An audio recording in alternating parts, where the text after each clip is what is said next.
here in the last couple of years, I feel like we've had a renaissance of native storytelling with reservation dogs and some of the other things that have come out.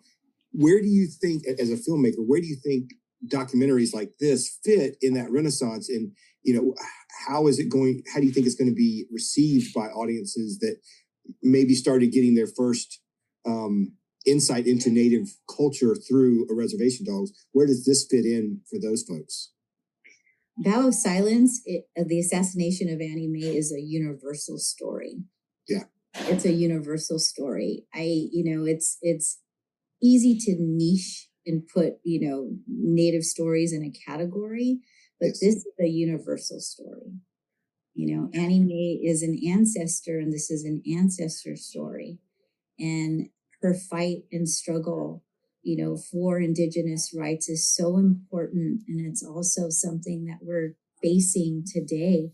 I say the past is present in Indian country, and Annie Mae's story and what she fought for is part of her legacy. But Native stories are relevant. Our stories are relevant. Every single story that has ever been told within the history of entertainment. Imagine flipping that lens and being able to tell it from an Indigenous perspective.